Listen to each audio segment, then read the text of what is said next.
seconds. I'd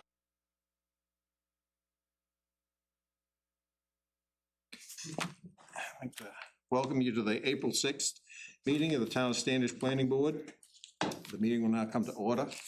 This is a public proceeding, and unless the board specifically votes to go into executive session, you have the right to hear everything that is being said and to look at all the exhibits that are offered. Please notify me if you are unable to hear or see the material. The board works from a prepared agenda. And this evening we have approval of the minutes for the February 2nd, March 2nd meeting. We have an approval for finding of facts for Woods Aggregate for a blasting permit off Woods Road. We have one item of old business, which is for the commercial park by Robert Randall off Ossipee Trail. And we have three new items of business. SB Freeport is, I believe it's an end pit on the Libby property, and that is for a renewal of the existing permit, and S-Tub Foss for a welding shop, and the Maxwell's for a daycare center. And we have one miscellaneous public hearing at the end, which is changing the zone. It's on the town lot, right? The corner of Moody Road and Route 35. The applicant has the burden of proof to prove to the board that their application is complete and meets all applicable town standards. Any person wishing to address the board may do so in accordance with the following procedures. Please utilize the podium or a provided microphone as it's being recorded. The board will open the public hearing for the applicant to present their project. The town planner will provide his assessment of the project and hear responses from the applicant. Board members will then ask questions and hear responses. Then the hearing will be open to the public for comment, and the applicant can respond to those comments. The board may receive any oral or documentary evidence, but such evidence is restricted to the subject matter of the agenda item. The board shall exclude irrelevant, immaterial, or unduly repetitious evidence. Citizens shall refrain from interrupting other speakers. The meeting is being tape recorded. Very difficult to hear what is being said when multiple people speak at the same time. Citizens shall avoid person attacks and conduct themselves in a civil, courteous manner as expected by all participants. All questions should be addressed through the chair. Speakers shall not attempt to engage in debate or with other meeting participants. Upon hearing from the public, the hearing will be closed for the application, and the board will deliberate and vote on the application. And lastly, following the decision on the application, either towards the end of the meeting or at the board's next regular meeting, the board will prepare a written finding of facts and approve them for the records. All right, this evening we have all 7 members here. We have a full quorum. Thank you all. Welcome back, Frank.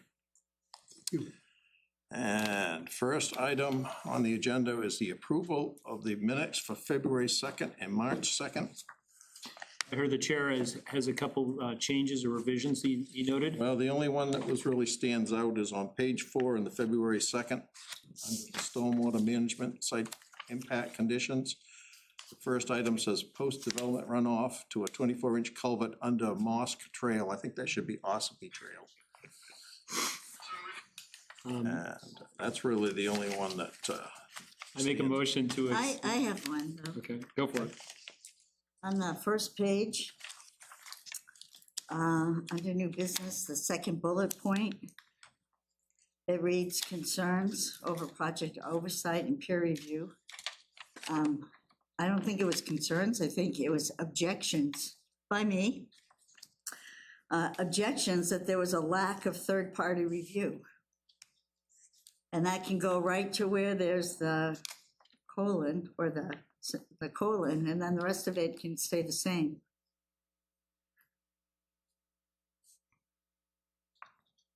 So you want to change it to objections? Objection, lack of third-party review. It's not a third-party review when the same company does both jobs. Mr. Chair, I make a motion to accept the minutes for February 2nd, as well as March the 2nd, with the adjustments presented by the board. Second. Moved, seconded. Further discussion by the board? Seeing none, all those in favor? Unanimous. Very good, thank you. I'm abstaining from We'll have one voting on the abstain. March 2nd minutes because I wasn't here. February Thank you. is okay, but not March.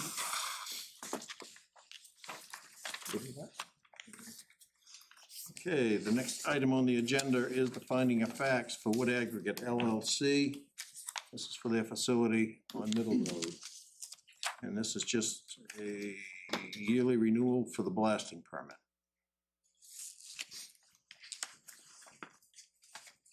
Okay, and I make a motion that we move the board grant the approval of the blasting permit submitted by Woods Aggravating under the provisions of the Standish Land Use Code, having found it to meet the criteria of standards subsection 181-16-1 and all other relevant standards of the zoning ordinances with two conditions.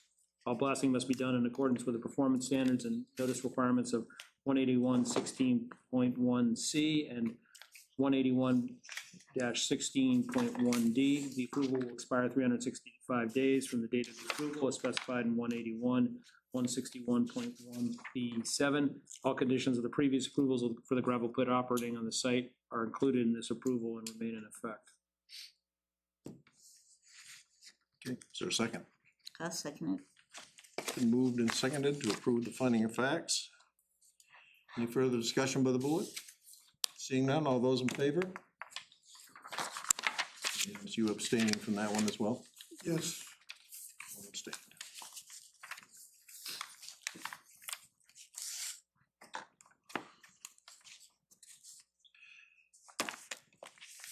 Four dash six.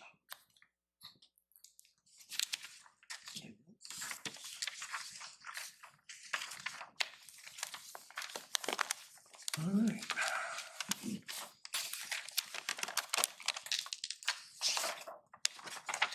First item on the agenda, old business, will be Robert Randall. Osby Trail East, map 10, lot 92, a subdivision application for Osby Trail East Business Park. Mr. Meek, you have the floor. Thank you, Mr. Chairman. My name is Rick Meek. I'm with Teradyne Consultants. I'm the civil engineer for the project.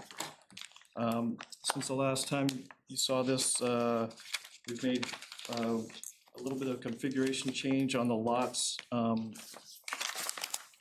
Lots 10, 11, and 12, and the open space, space number 1, have been reconfigured because we have received, well, we had the wetland delineation, and we were showing the stormwater feature in the wetlands. So we've reconfigured those 3 lots and the stormwater, the gravel wetland in open space 1 to avoid wetland impacts. Other than that, there are no significant changes. We did address some of the comments from the peer review. Tonight, we're looking for a determination on completeness. We have 2 waiver requests that we'd like the board to weigh in on, and we'd certainly love to have a preliminary approval. With that, I'll turn it back to the board and answer any questions that you may have. Okay, thank you. Scott, would you like to add anything? I think that covers, we've seen this last month, and then we had our site walk today. Take a look at it. There's no, aside from the finishing up the engineering comments, there's no major outstanding issues the way as I see them. So I think the board can move forward with completeness and with preliminary approval if it sees fit. It's worth discussing the waivers just to make sure we're all on the same page there. Now we're going to accept so those are, one is a waiver of the curb materials, and then a waiver of the street standards to accept the layout that matches the one that's approved for the neighboring property. This gets access through. Otherwise, we're pretty good for preliminary. There'll be a few things we got to check off for final, of course, but for preliminary, I think we're in good shape. Thank you. I have a question, Charlie. Good, right? If I can. I may have missed this at the last meeting. If I did, I apologize. Can you explain why you want the waivers. What's the significance of the waivers? Why do you want them? Well, to match in with what is done on the neighboring property, the board required that we connect to Dana Lampron's property to make access on Ospey Trail. The board approved the configuration of the roadway, the lane configuration, and an 8-foot sidewalk, bituminous sidewalk. So we're requesting that we continue that bituminous sidewalk into this site. Similarly, the curbing in the ordinance requires granite curbing. I believe the board granted a waiver for concrete curbing on Dana's project. We just like to continue that into this project. Understand, thank you. And you weren't at the last meeting, but basically what it boils down to is it's a multi-use path, the 8-foot wide trail for bicycles and walking to keep those out of the highway. Yeah, So, okay, and we widened the pavement by 2 feet. Basically, the pavement width and the sidewalk equals what it was in the original. So we got the same width of pavement, I believe. Charlie? Mr. Chairman, just for clarification, I was under the impression that with the other road that was just going in, it was kind of a temporary, but more scrutiny would be placed on that as projects were built off that road.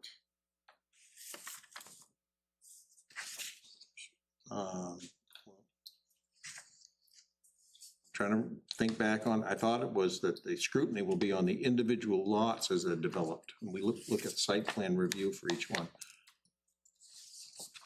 And I don't think the intent was for them to change the road itself. Not the road, but I guess I didn't quite remember the curbing issue. Well, the slip joint concrete curb that they're talking about is something relatively new since the ordinance was drafted up. Before that, they used bituminous Yeah. a lot.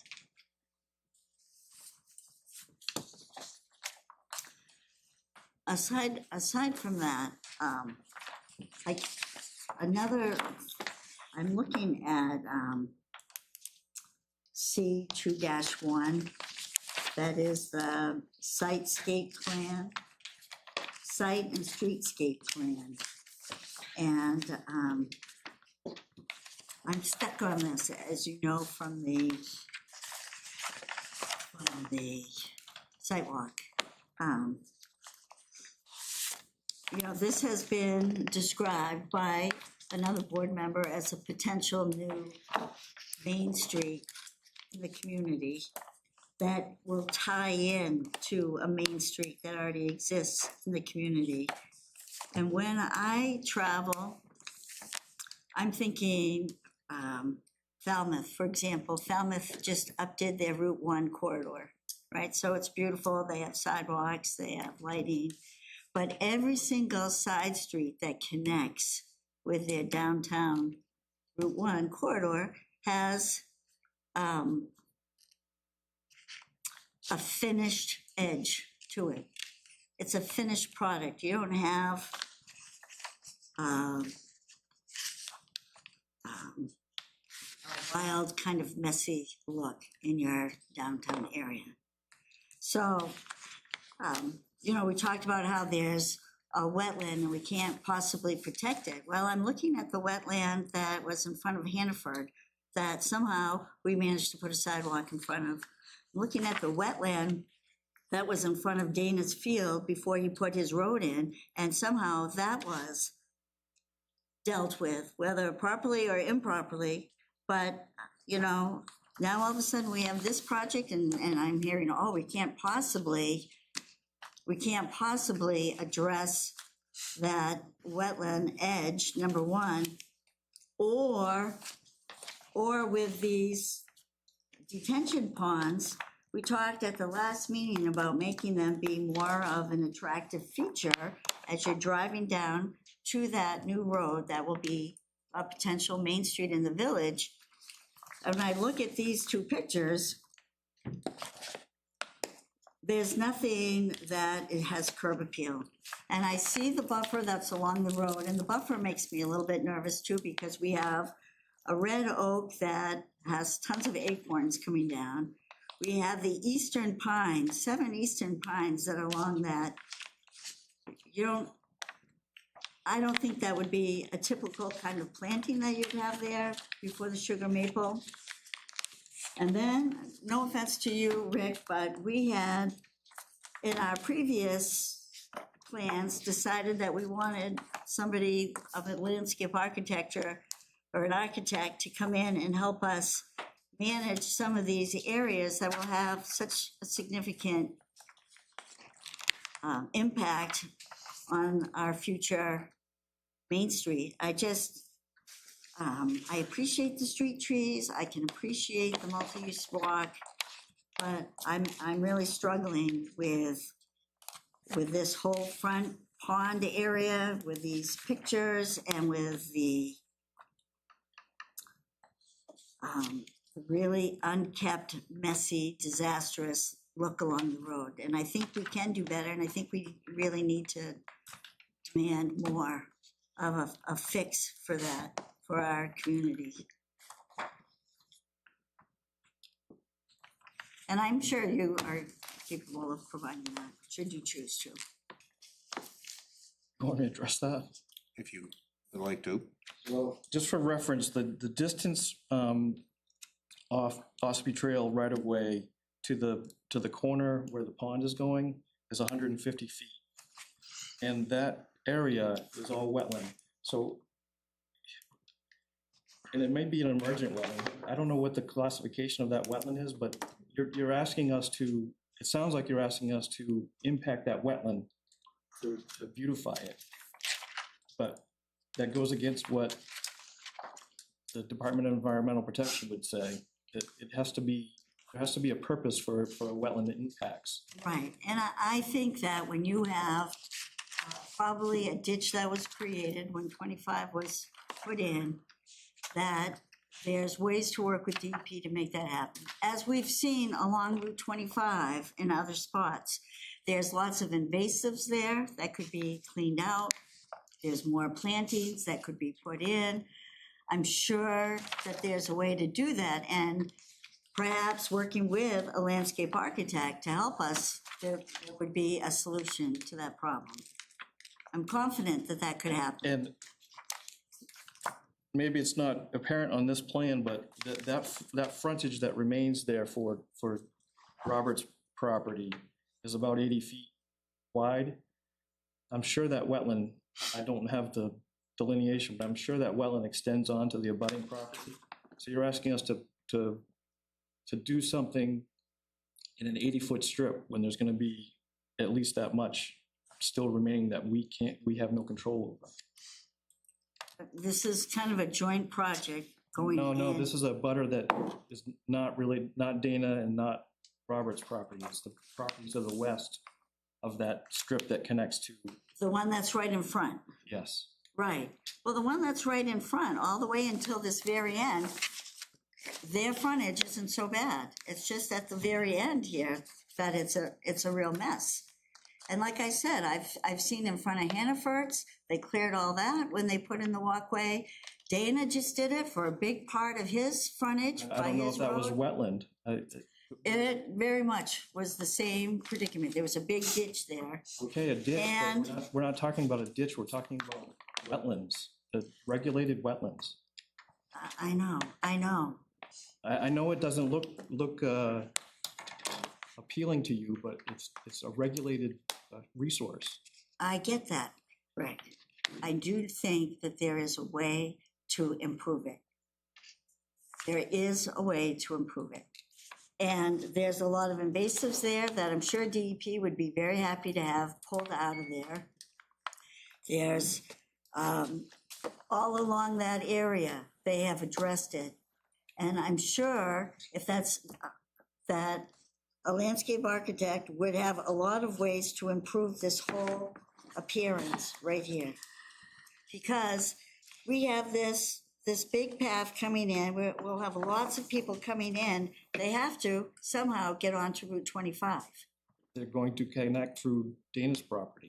Right, when there's ever any kind of open area, people don't always go straight and then down. Sometimes they kind of cut across. Pedestrians, or are you talking about? Pedestrians, and so this has an opportunity to have a really nice feature for the town.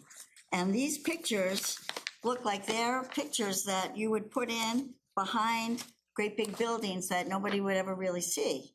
And I can appreciate that for that kind of use, but not for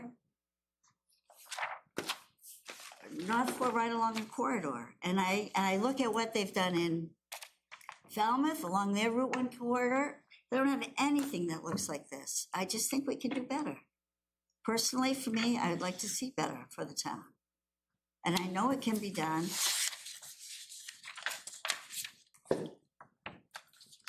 And that's the only problem I have with this whole thing. I like everything else about it. Todd? We desperately need, development like this.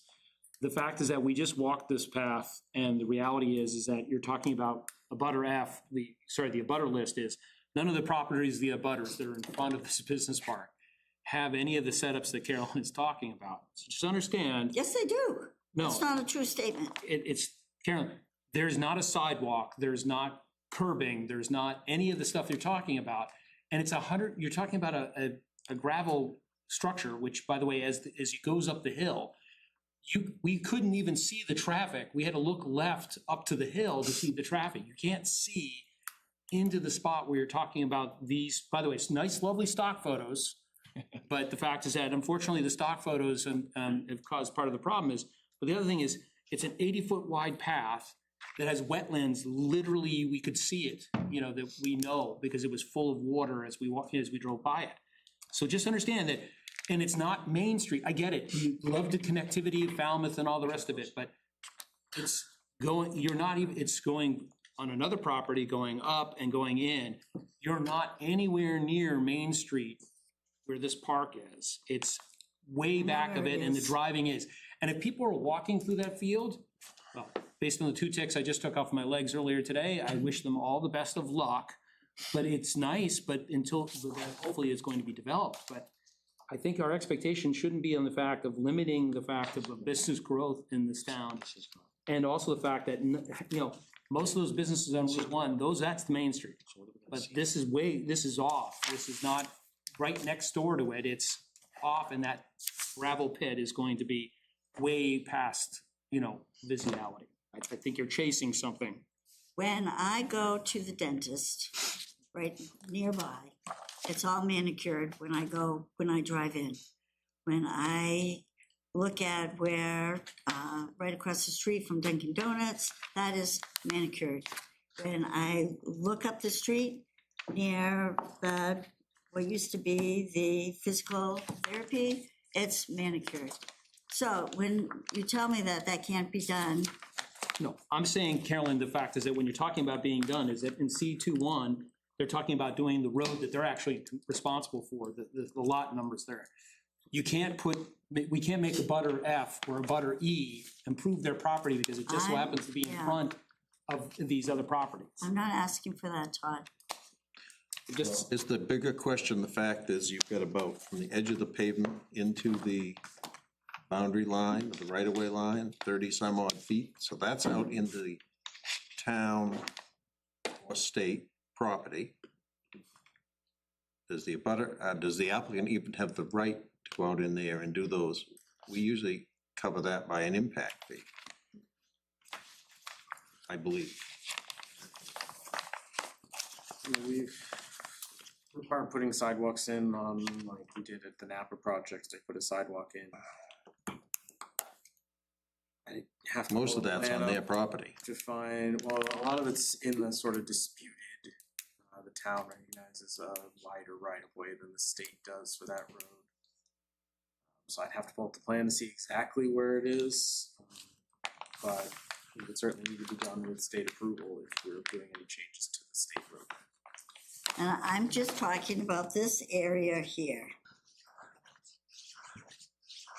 Yeah, then the big issue is, What if is you look the- at where the what is- wetlands are delineated on that plan, it goes right to the road. Yes, I get that, and I know that wetlands question are is, an issue, but will there this- are ways to deal with wetlands, DEP allow us to do it. and that- I'm, Allow yeah, them to do it, I guess, is the question. right. And there's tons of invasives in there, and I'm sure DEP would love to get rid of those invasives. I don't know. Doesn't say in Mark's letter. And these pictures here for this area, that's like front and center. I thought last time we asked for something more than that, more of a design feature. And I'm concerned with what's chosen for this buffer here, because I don't think that those plantings are what we'd really want to have. An oak tree with all those oaks, with all the acorns coming down, with all those white pines, I'm not sure that that's the kind of buffer we actually really want to have there. And Nothing specified in the ordinance, is there? no, but we had talked before about having a landscape architect help us with any kind of thing like this. This kind of a project would be very small, very minimal.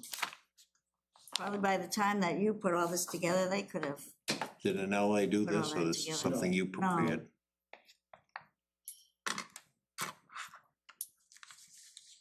Personally enjoy the inclusion of seems to be native species that you've specified along there. It appears to provide buffering, on the edges of that stormwater feature. And, I think that the DEP would have some concerns with impacting a jurisdictional wetland without, some sort of, Reason. some sort of real reason, access to the site, or, building up a building pad or some other reason for that. So, I personally enjoy the landscaping layout And of the project. that was the intent, was, my interpretation from what we talked about last time was you wanted to see some screening. If there were pedestrians walking up that existing gravel road, that they would have some screening for not looking at the gravel wetland, which you see in the pictures as a representative gravel wetland. And also some screening for the abutters on the west side of the pond. So those plantings are there for screening purposes. If you don't like the species, we can certainly reevaluate that.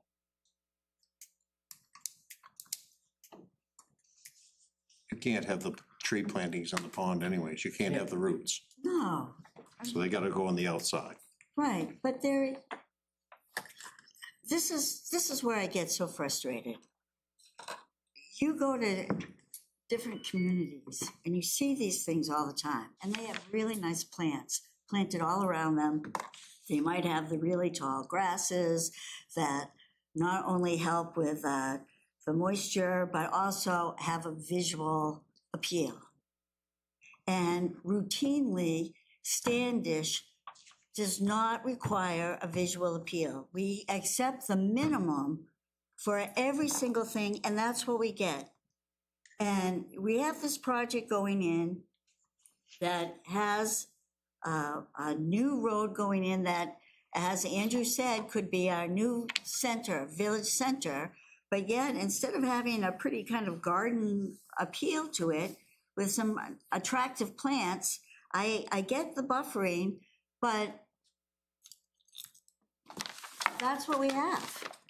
That, after our discussion last time, that is not at all what I was expecting. And I just see it in every other community but this one. And I think we can just do better. Without a lot of cost. There's not a lot of cost whether you put in those grasses or, I'm not a landscape architect. I wouldn't design that, but I certainly know one, and I know what I've seen as projects, and they don't look like that, and it's not in our village center. I just expect more. Noted. And to to, I think Todd's point, talking about the road that is, I don't know, 800 feet from Ospey Trail.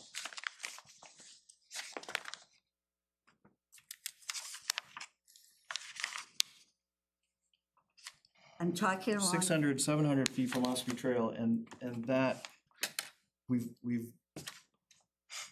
you're okay with that, you're okay with the landscaping on the road, and that is the gateway that we're talking about. This area up front, I appreciate your comments, but it's not the traveled way for the motorist, at least. And We have motorists, there are gonna be, motorists. there are gonna be buildings on lot 1, 2, and 3 partially blocking.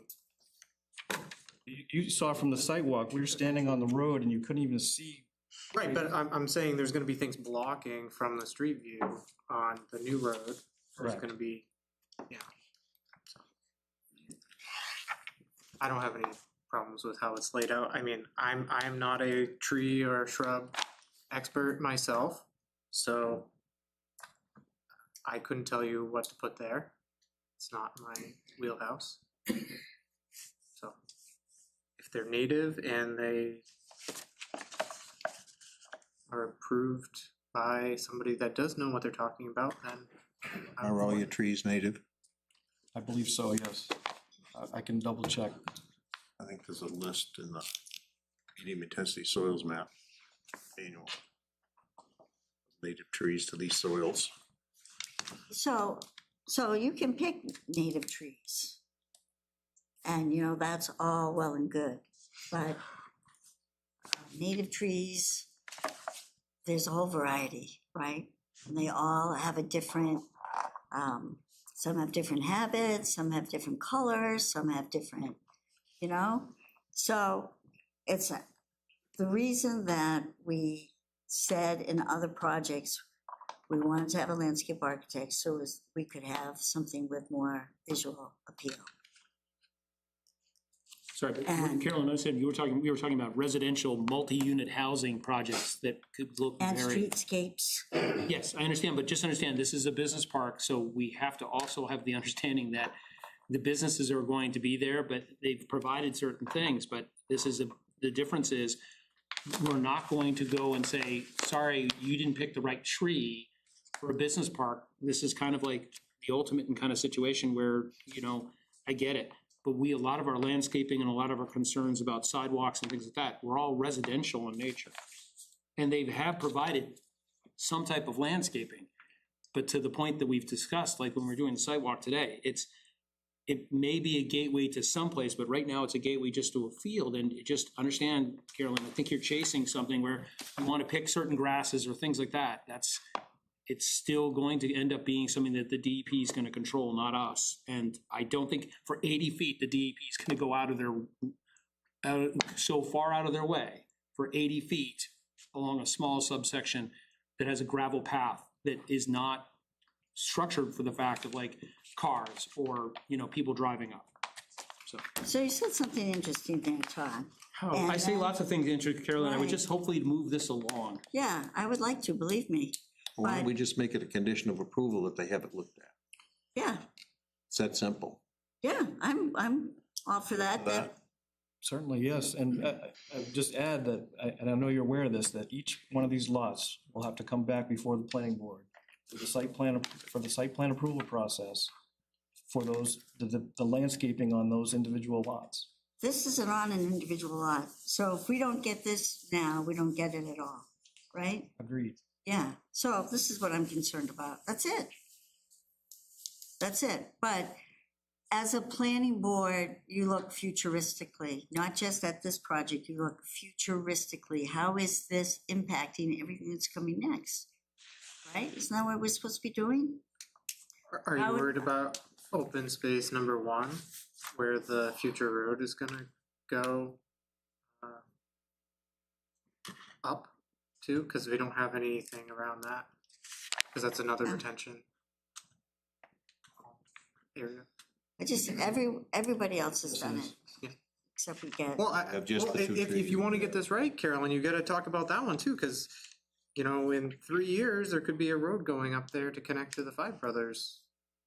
Well, the road that is connecting to Five Brothers is actually on the western part, not next to that. Right, but there's a potential for, there's a, It's there to meet the block length, but there's really no intention to extend that. yeah, there's nothing, but is that visible from what we're driving by? When we enter the development? no, that one's way down at the very end. I'm looking at open space number. We have just the 2 trees. No? It's just 2 trees. Within the road right away. Sidewalk shown on here is not the I'm looking at right at the beginning. detail that we number, gave open them space waiver number on, 1, right? gravel wetland number 1. Esplanade and then the sidewalk behind it. Is there Esplanade? I think you guys are looking at the Thought there end was. of the block. We're looking at C1, 2. Apologies, I thought it was sidewalk adjacent to the. Sure. But Scott's looking it up. I mean, I'm not gonna be able to pull up the adjacent properties plan right here. Okay. Just trying to see. We just need to verify that. Yeah, we'll look at It's not that. gonna, the only difference would be where the trees are planted.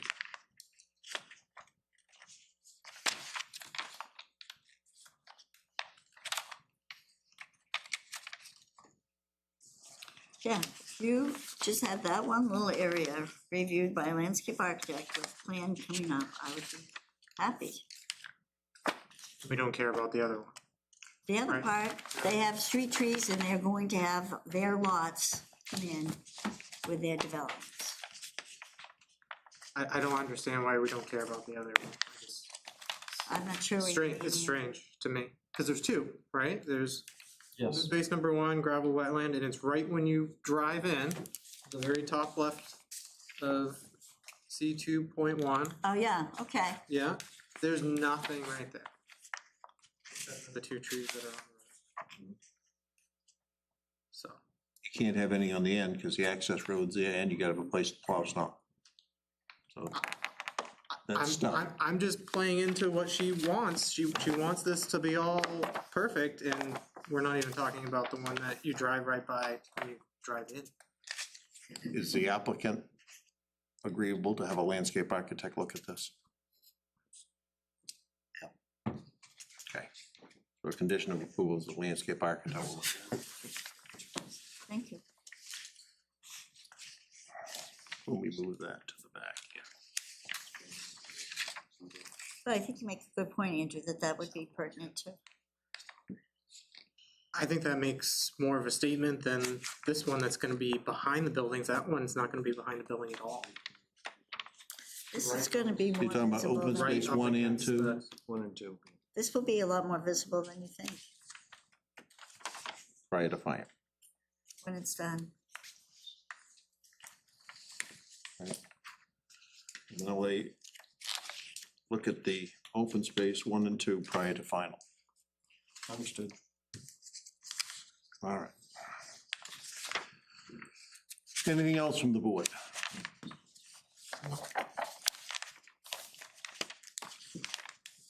And the licensed soil evaluator will just be performing test pit logs because we won't know what the use is on the lots until somebody comes in with a use. Correct. So, and those will be in prior to final. Correct.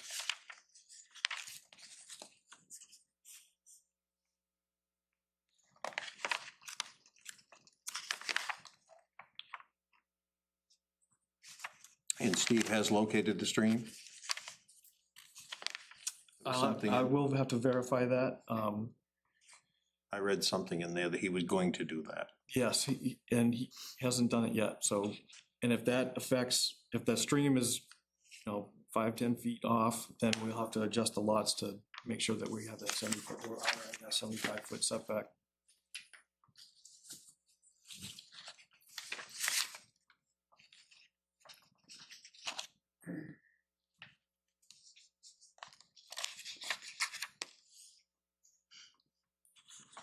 So that'd be another condition, is that Steve Martin actually locate the stream by survey of whatever method. I didn't see anything in the,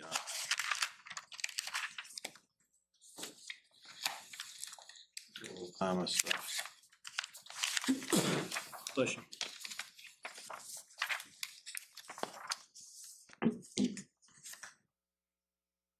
And all the MDOT and DEP stuff we'll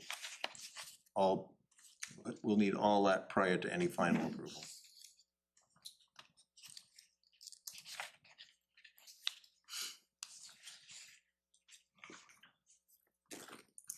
Took care of their item number 9, the driveway culverts. Let's see, so.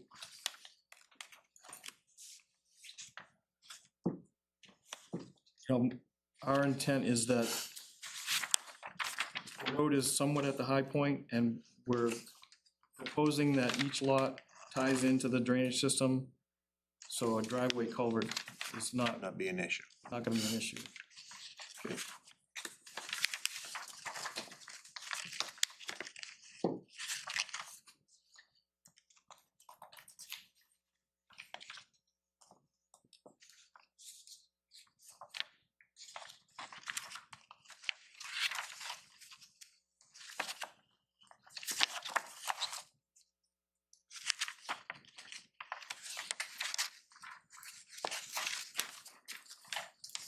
Yeah, something. The waivers. All right.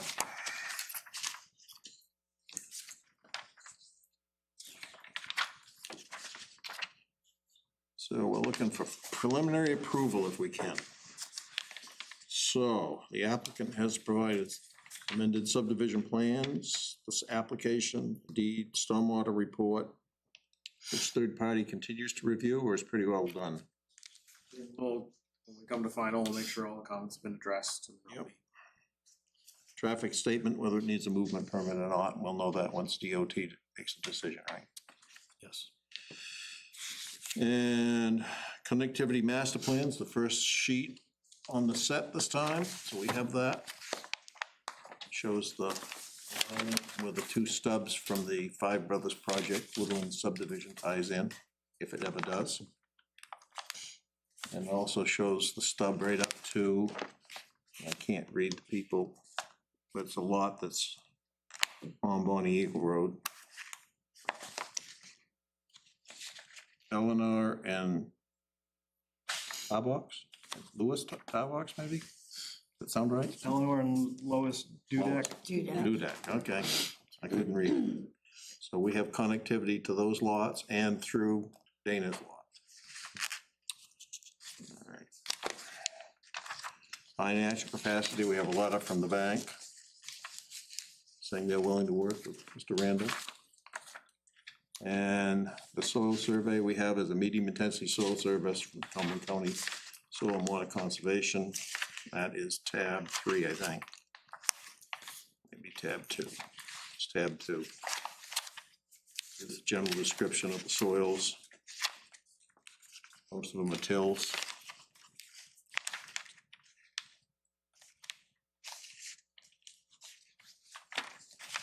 So we have all that.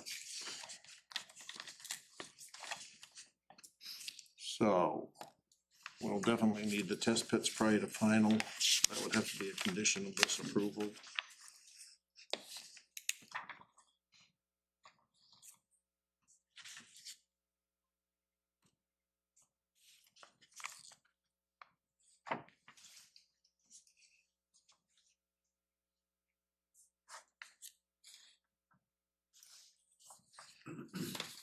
They wouldn't necessarily be where the septic system is, just to prove that there is a spot on the lot.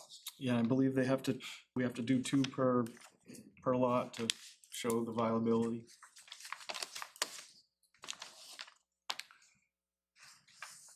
All right, first thing we'd have to do, looks like we have everything, other than the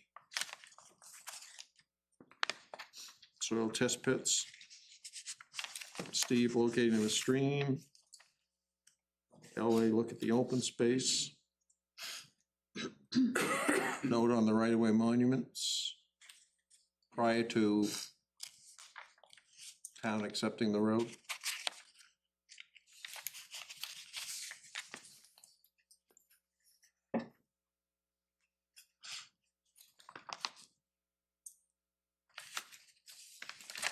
All right. Staff has recommended a motion to find the application of the subdivision map lot 10-92 to be complete for review purposes. And it would be subject to those items I just rattled off. Mr. Chair, I make that motion with the additional conditions so stated. Is there a second? I'll second it.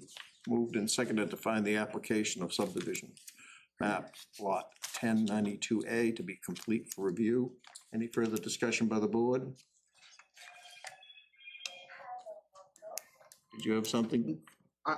Were we gonna open it up to the public after this? This is just to find the application. I know, I Review, just yes. didn't wanna forget about it, okay. Yep. Yes.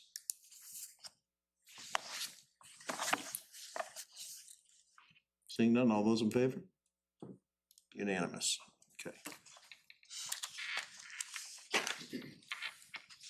So now, I think this is a good time to open it up to the public. Is there a motion to open it up to the public? For Make a public? motion to open up the hearing to public comment. Okay, Second. been moved and seconded. All those in favor? Very good. Please give us your name and where you live. My name is Scott Concerns. McKean. I live at 8 Gardenside Drive. I'm also on the board of Gardenside Condominium.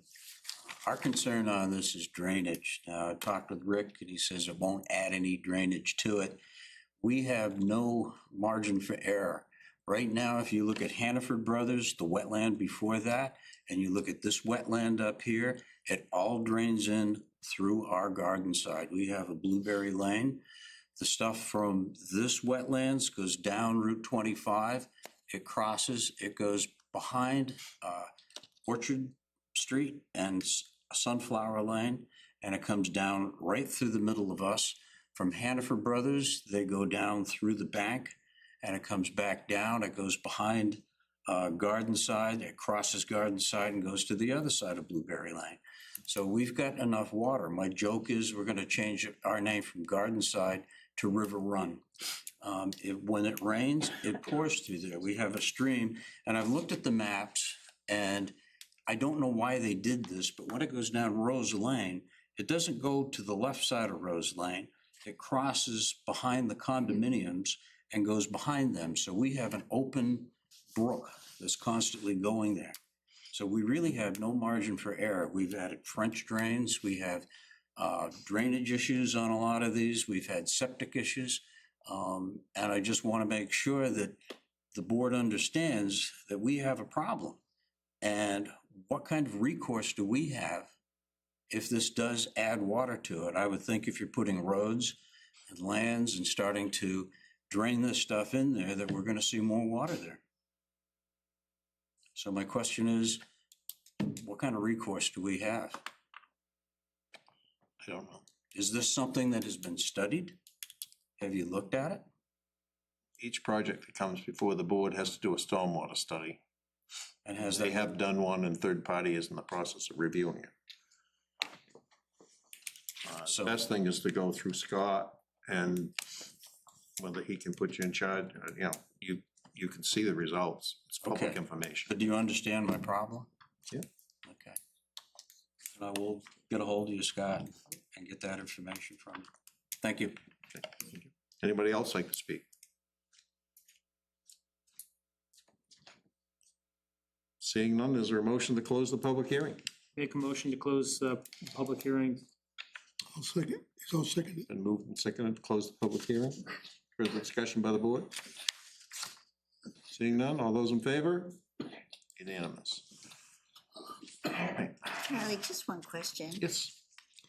So I don't understand, I'll say that right off, about all that water flow. And I talked to Rick a little bit at the sidewalk, that with all these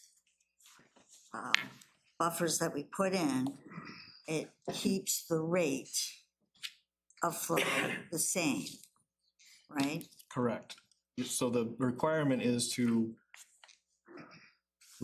detain stormwater so that it leaves the site at the same rate that it's leaving at on the undeveloped condition or the pre-development condition. So the stormwater report addresses that for a 2-year storm, a 10-year storm, and a 25-year storm.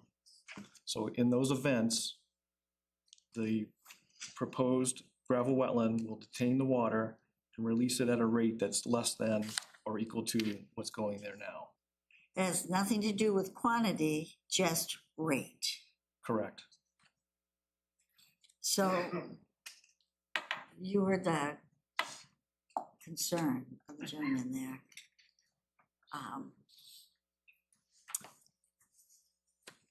So how does quantity factor in? What do we do with that? You have to manage it. That's why we build these, in this case, a gravel wetland, is to detain that water. So it might flow at the same rate, it just might flow at the same rate for a longer period of time. Correct. It has to. Yeah. And you filed the MD, basically, since the SLOTA permit,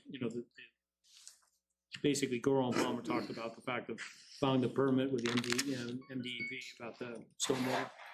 They haven't, MDEP has not responded yet on whether this is required to be a site location project.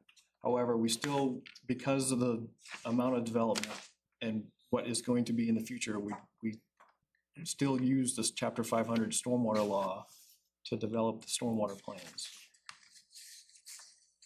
and size those to meet those 2, 10, and 25-year requirements.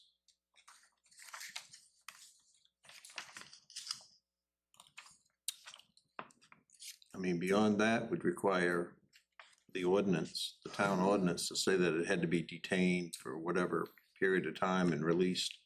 That's not within our purview. The council would have to establish those guidelines. They are meeting all the regulatory requirements. Will have to meet all the regulatory requirements of the state in order to get their permits through here. So just a question, like with all these impact fees that projects are paying, is there any plan to have some kind of pipe in that ditch that can actually bring the water a different place than across the street? No one has looked at that, to my knowledge. We are not collecting any impact fees for drainage. We are collecting impact fees currently for public safety and rec and open space. There is a proposed one in front of the council for improvements to this roadway and traffic into the intersection. I don't believe that that includes rebuilding the entire road and therefore would not change stormwater. I'm not saying rebuild the entire road. Isn't a key feature to this is that the new road, the water is going to be directed to the open space 1 pond and not directed so that it goes down towards Ospey Trail. Correct. So all that stormwater that's collected along the new roadway will then be discharged through that pond and then cross country Correct. to the stream. So the gravel wetland in open space 2 is sized for a assumed impervious area and developed area on lots 1 through 7.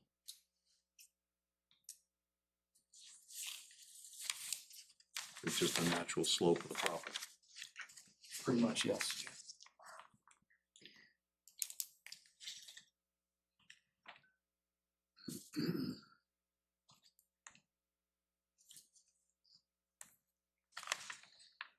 All right.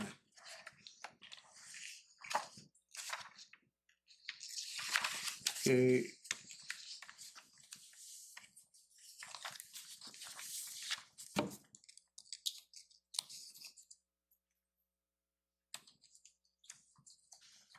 Will the roads be built at the same time frame through Dana's and through this one? Or are we gonna have a nicely designed road through this business park and no way to get to it? No.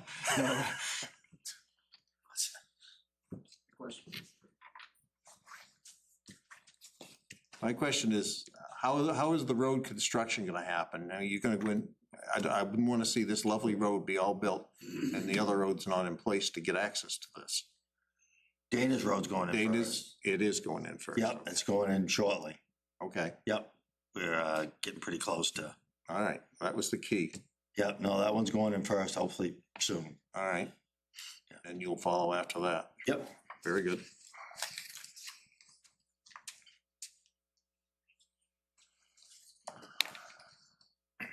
So we handle the waivers. Now, the waivers, as I read through this, these waivers will allow them to meet the same waivers that we granted through the Lamprey property.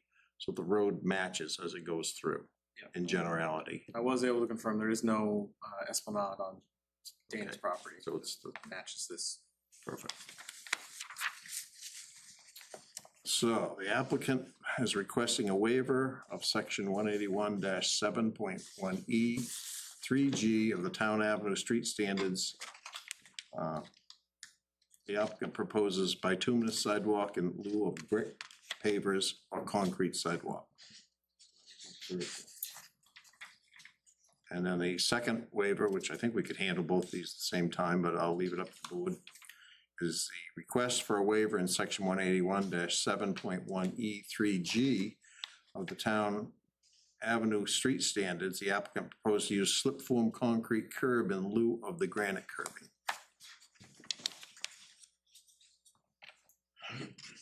Mr. Chair, do you want to consider the waivers first, then the general motion, or?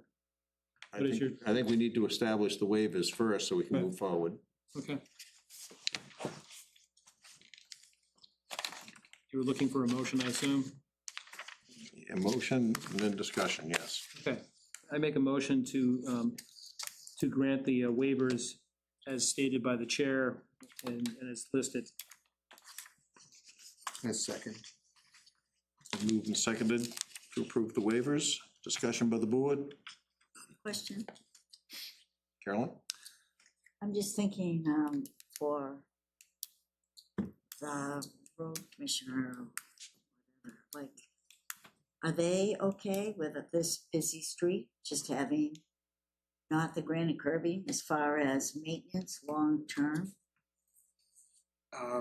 Trying to remember, because we talked to him a couple weeks ago about this and even farther along ago about his property, but they didn't have any concerns in terms of Dana's. I'm not gonna be able to quote him word for word at this point, but they did not have any concerns about the slip form. That's generally the standard these days. Okay, thank you. Doesn't peel up quite as easy as the old bituminous. Yeah, I'd have concerns if it was asphalt.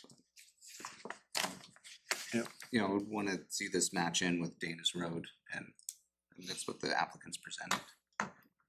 Yep, makes sense to me. Further discussion?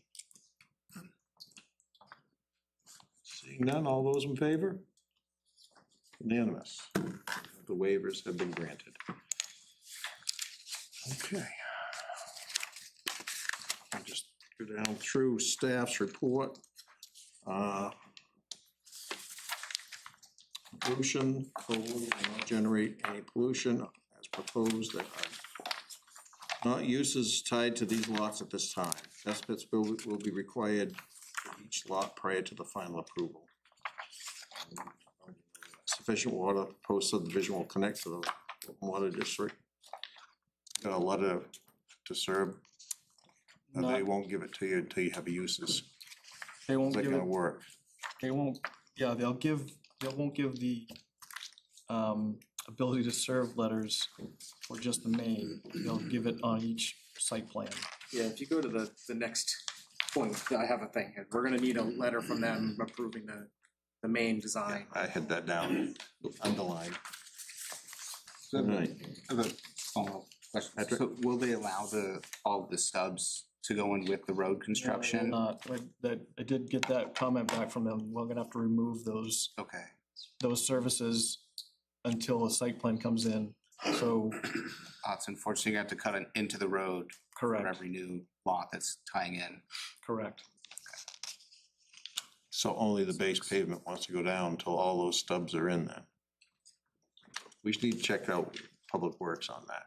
I would think Yeah, that, we'll talk about phasing and stuff if there's any okay, final, and that'll include some things like this when we get final word from their design on the water district and things like that.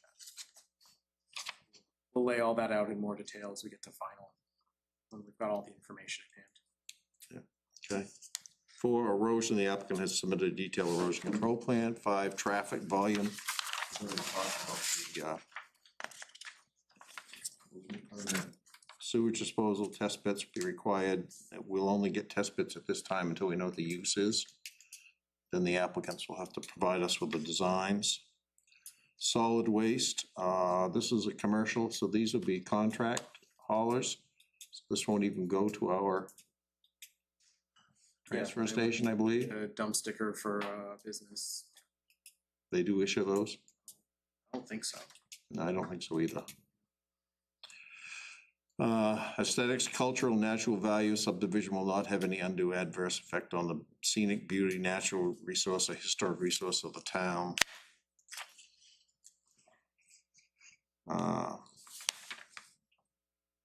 Then conformance with local ordinance, it's in the growth area, identified on the comprehensive plan, keeping with that designation. Financial capacity, we've already talked about that. Surface waters, third party is still reviewing that, but it's substantially done. Groundwater, not unduly impact the groundwater. We'll see what the groundwater is once we have the test pits. See if there is any issues prior to final. Flood areas, all proposed roads were located outside of the flood area, and I'm assuming that's just along the stream. Yeah, just as it extends on the property from the east. That will be just taken off from the flood map, so it will actually be per elevation. It was taken off the flood map, so it's Okay. estimated. And the river, stream, or brook, no impact, and we've already talked that the surveyor will locate that. Stormwater management plan, it's been submitted. Third-party review is ongoing. There's no spaghetti lots, that's a 5-to-1 ratio. Lake phosphorus were not within the Spago Lake or Great Pond. And impact on adjoining municipalities, we're not near any adjoining municipality. Land subject to liquidation harvesting, it's all open field for the most part.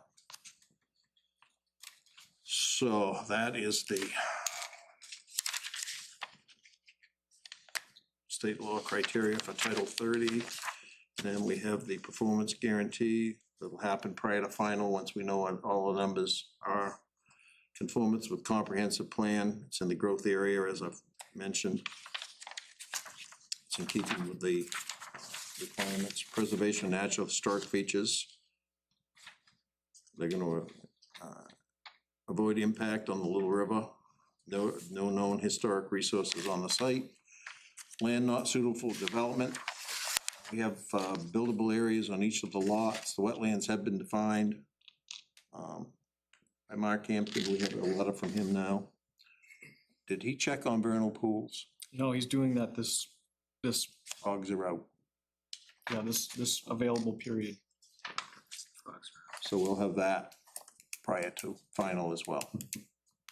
Yes, All lots meet the requirements. That's drainage easements. The only easements we have are across the back of lots 1 through 7 for the drainage to go down to the pond. correct, but we also included a town-required drainage easement along the Little River. Okay. Yep, good. Utilities, proposed utilities are shown on the plan. It's gonna run 3-phase overhead up to the road across Dana's property, and then it'll go underground. It'll be 3-phase or single phase for these? We have not talked about that yet. 3-phase. 3-phase. Boss said 3-phase. Street trees, esplanades, and open space, the applicant appears to meet this criteria, and we've talked about adding a condition that he'll have a landscape architect take a look at that. Required improvements. And this is where we talked about the monuments for the right-of-way. I had down below as an approval. It's requirements for 181-97-1 AE.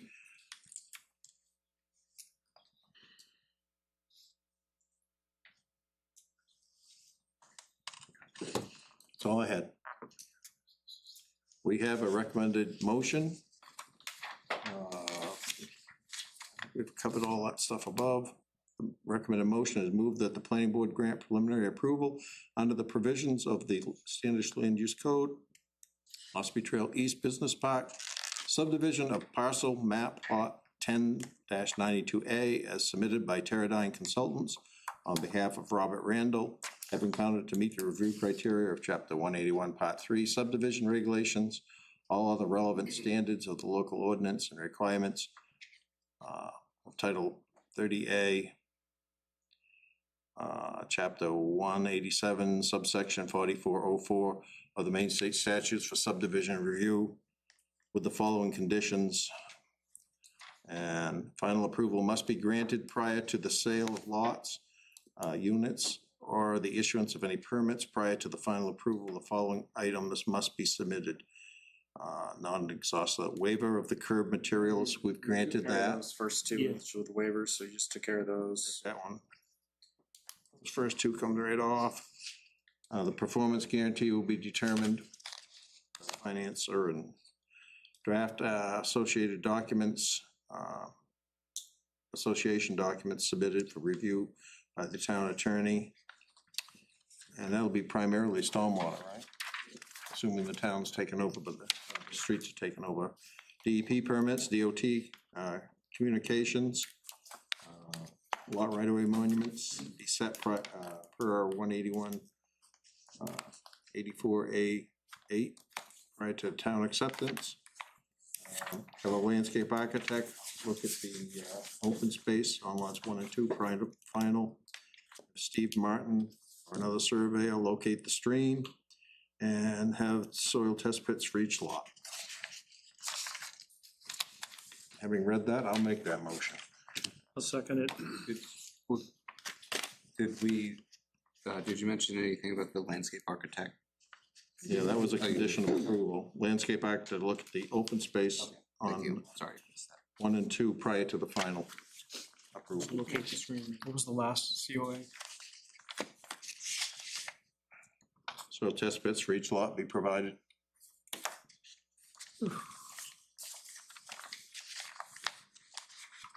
Further discussion? Please. Carolyn?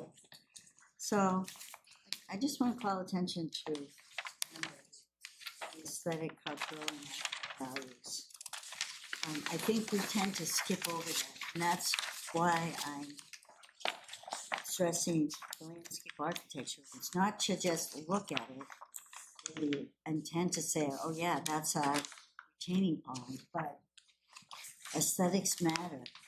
And when I read this brand new comprehensive plan that I got, they kept saying that over and over and over again, that the natural character, the aesthetics, that's what makes your community, your unique community. And so I just think that as a board, we can really pay attention to that criteria and expect that to be met, not just lip service. Which is why we have the landscape Yes, architect. right, so I appreciate that. Further discussion? Seeing none, all those in favor? Unanimous. For your time.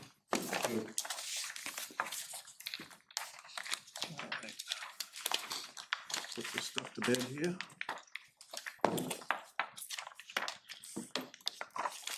And move on to new business.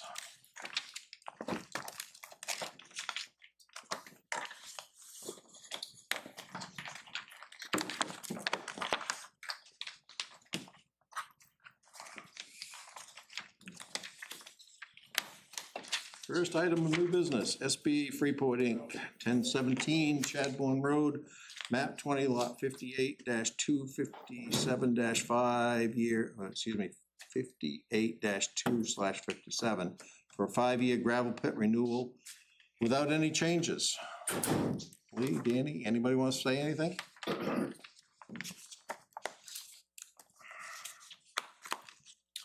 Charlie, members of the board, I'm Danny Shaw with Shaw Brothers, and with me is our general manager, Lee Pratt. So we're here for our 5-year renewal, and I think everything's going great from what we know. Nothing's changed. The last time we were here, we added some land in the back for the future, and you guys approved that, and That was the Dyer pot, I'm sorry? the Dyer parcel? No, after the Dyer, there was a group that was buying a large parcel from Finney. Yes. And to make the numbers work, we bought our own buffer. We came back to you guys, got that approved.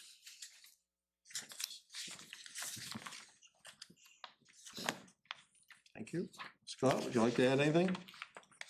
No, it's pretty straightforward renewal, like I said, no changes. We have had almost no issue with the site. I think we had a look at a couple minor things came up in the inspection, and they're working on those, so. We just found out about those, so they are done. The cap on the pipe that was knocked off. We fixed the roof that was over the fuel tank.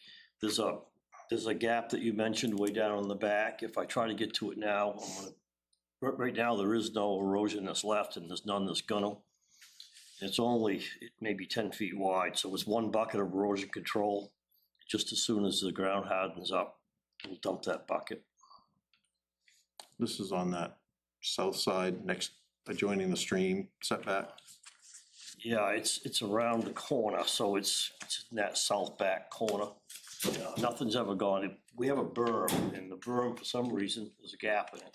I don't even know why, but it's all grass, so. We have pictures of that stuff in the report. It's all pretty minor routine maintenance stuff, and they're taking care of it, so I don't see any concerns on grant and renewal. It's all, we've had no complaints, no issues, code enforcement hasn't go down it or anything.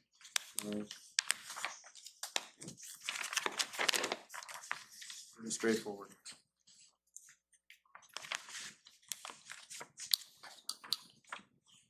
Board members? I have a question. Good, Frank? How would you describe the overall life of this pit? In other words, you're going out for a 5-year extension, is this pit half used up, 1/4 used up? I mean, describe for me, I would say it's closer to quarter than half, okay? So you got a lot. somewhere in between that probably. There's a lot of life left still. There's a lot of life left, yes. I don't see the activity changing, and that's where we get our sand for the hot top plant in Gorham. So that's the steady that comes out of there, and we sell to customers and other contractors, but. Okay, thank you. Anybody else?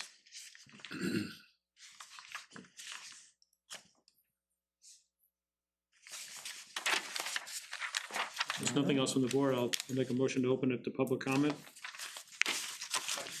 I move and second to open it up to public comment. Discussion by the board? If not, all those in favor? Unanimous. Anybody from the public like to speak on this? Apparently not. Make a motion to close public comment. Second. Been moved and seconded to close public comment. Discussion by the board? Seeing none, all those in favor? Unanimous. Very good. All right. Got a couple of motions here. Determination of completeness. This first item, we have to move, find the application for renewal of the gravel pit at 1017 Chadbourne Road complete as presented. Mr. Chair, I make such a motion. Been moved, and is there a second? No second. Second. It appears we have the application, the deed, the site plan, and a copy of the DEP permit, which is nice to have.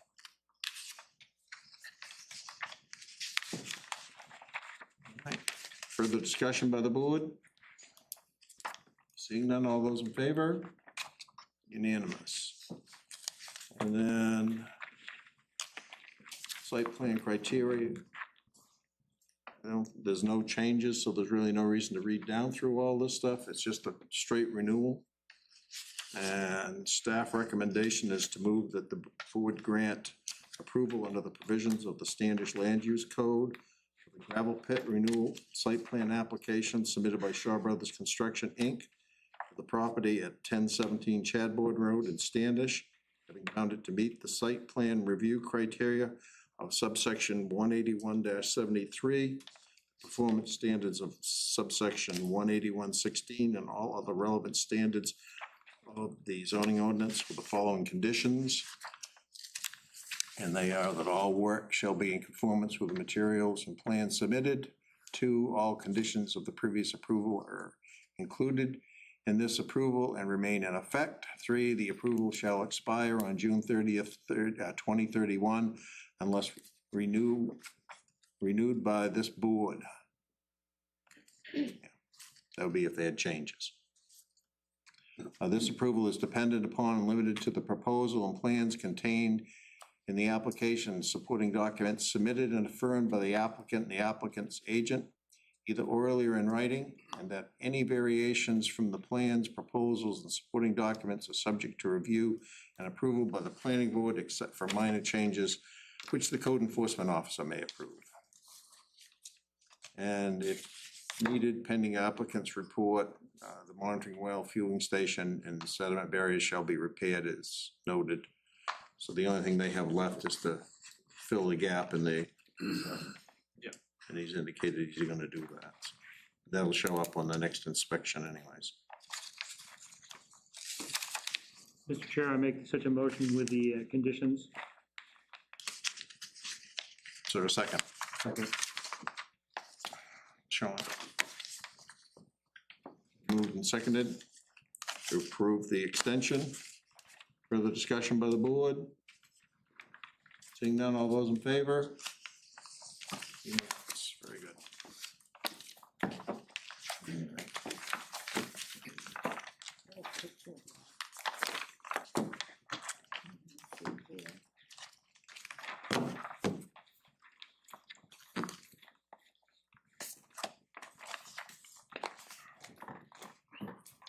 And the next item is S. Todd Foss, 71 Pequawket Trail, map 5, lot 57, site plan application for a welding shop. Hey, Todd? I'm Todd. Very good.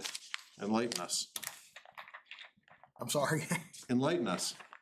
Just plan on, would like to put a shop up there, replace the one I'm in now in South Portland, just to be closer to home. That is the plan anyway. Okay.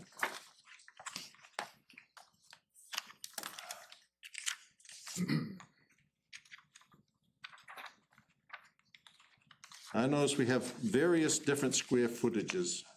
Well, first of all, Scott, would you like to add anything? Try to follow protocol. So this is a property here at the corner of Job Road and Pequawket Trail, which is currently a big fuel tank for distribution. And like you said, they're looking to put in a building. I think we'll get a little bit of clarification on exactly as you've narrowed down that building design. Yeah, you have the print, it was 50 by 100. Yeah, because we had, the cover letter was 3,200 square feet, then there was another one that said 5,200, and then the plan shows 5,000. I think that's the right one. 5,000. A little revision as he's talked to the building company Yep. about the building, so Yeah. that design you sent us, the 5,000. And it had to do with the setbacks too, with when we found out it was below, I think it's 40,000 square feet. We're able to get, lower the setbacks on one side. So some of this happened as we were reviewing ahead of the last meeting where we tabled this to this meeting. So that's why the cover letter was one, and then we got the site plan that has then been somewhat further refined, just to take off a little Sent it jut back out out. to get you that 50 by 100 building. So this is gonna retain the existing accesses, one off of Pequawket and one out the back toward Job Road there. Most of this area along the back here would be allowed to grow up again, because it's currently they drive around that tank, but it's in a 50-foot buffer off the road that he's going to be retained as largely vegetation. And there'd be a little bit of parking in front of the building here. I believe we talked about the site plan showed it extending a bit out. Yes, and you said towards cut it back to We're gonna the narrow edge of the that out building, to correct. Flush with the building. Yeah. And then be some more parking behind the building out toward the rear entrance. The major question for the board here tonight, that's all, the square footage of the building's fine, the setbacks as shown on the plan that you have in front of you is fine, is just some questions under the 18120 and 18121 about landscaping requirements in this area and buffers to the street.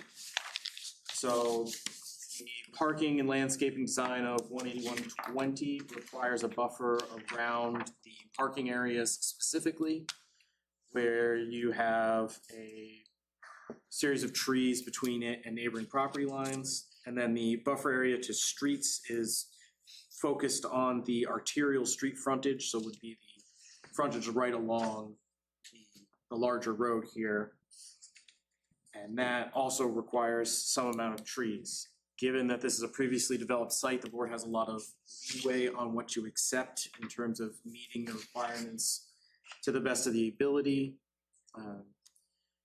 It's maximum extent feasible is the language used in the ordinance. So we're going to talk a little bit tonight about how you feel the existing trees on the site may or may not meet those requirements. There's fairly good trees on this side of the lot and to the rear, and sort of in the corner, and it's a little thinner along this side where there would be some of that parking toward the rear.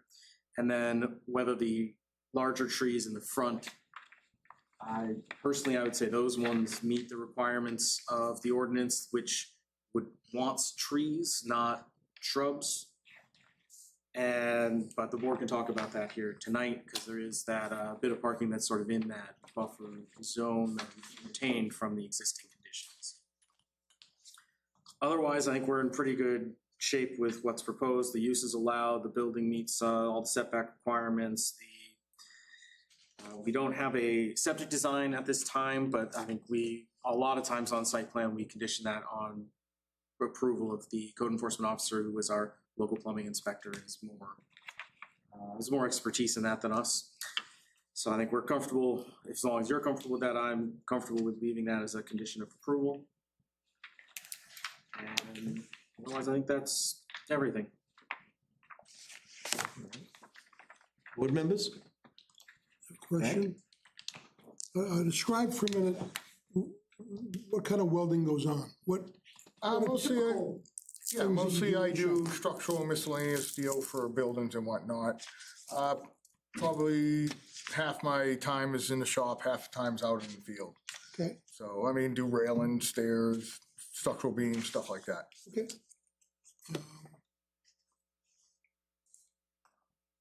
And you're gonna design in adequate ventilation for those types of? Oh, the building? Yeah. Yeah, this building's a little bit bigger than the one I have now, and different, one I have is brick and block, and I assume the ventilation's usually just open the windows or anything like that is what we normally do. So, and when I say we, it's just me, so. Okay, thank you. Thanks. Anyone else? Carolyn? Yeah, couple of things. Do you plan to have any kind of signage?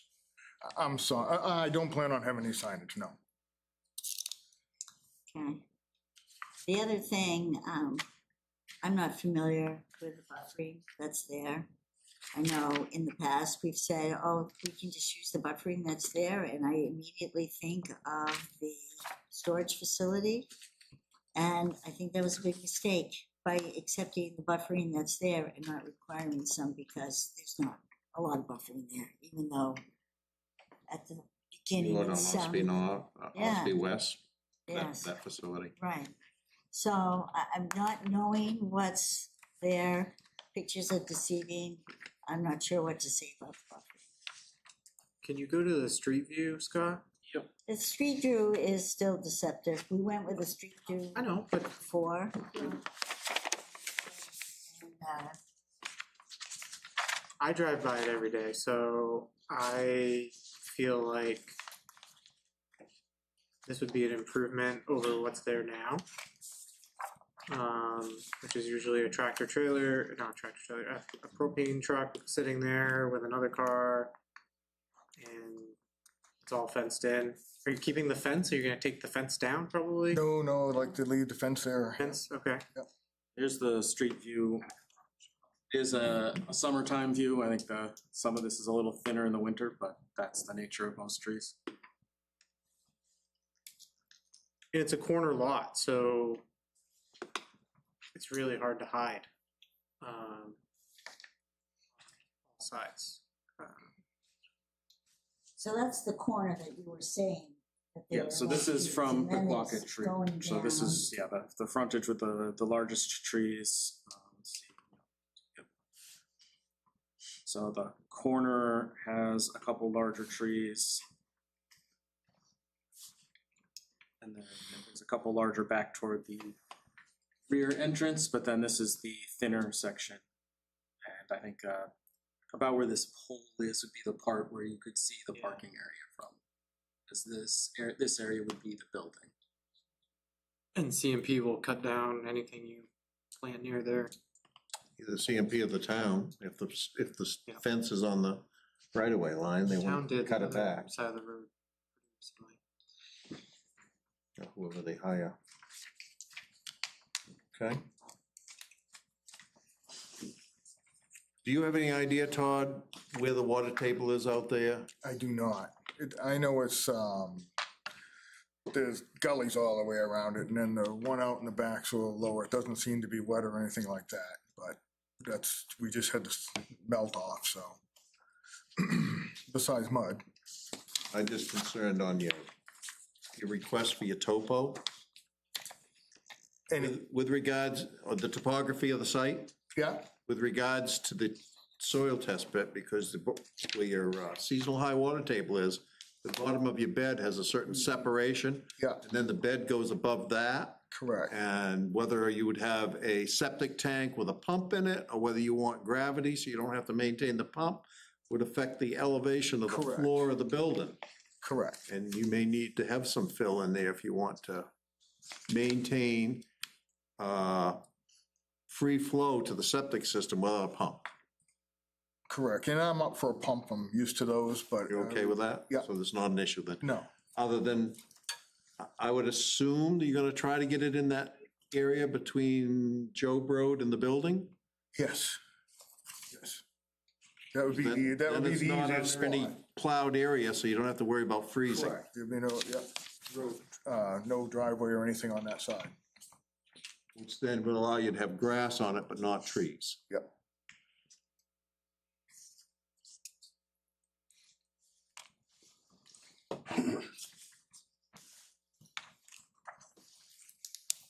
Okay.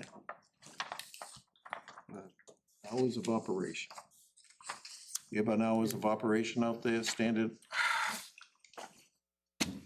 Usually anytime I'm there, I don't, like I say, I work for myself, so usually 8 o'clock until 10 o'clock at night, maybe, sometimes, unless you restrict me. You're working within the building. Yes, and definitely, if the hours were a problem, definitely doors could be down, it could be inside, The only real concern would be noise ordinance gets more restrictive after 7 PM. 7 PM? Okay, Yeah, 7 to 7. 7 to 7, yeah. If you're inside the building, I don't think it's. Yep. And truly not a noise, probably my music's the worst. Play music. Yeah. Okay. I have a couple of Patrick. questions. So is this going to be like a prefab metal building? Yes. And then For the parking and driveway treatments, were you gonna keep it gravel or plan to? Right now, it's gonna keep it gravel. Okay. Yeah. That's what's, that's just what's there, but Right. would love to pave. We'll see as we go, and let's, again, I don't know what rules and regulations are. What We code? treat in terms of this review, we treat them about the same. They're both impervious surface, so that percentage of the lot isn't gonna change, whether he paves it or keeps it gravel. Is there like an ordinance requirement, one way or the other? No. Okay. Those are all my questions. Thank you. Residential would be a requirement of 20%, right? But not for commercial? For a lot of our zones don't have a percentage coverage requirement. This zone, it's up to 50 by right, and then I think the board can approve up to 60%. You're not hitting that.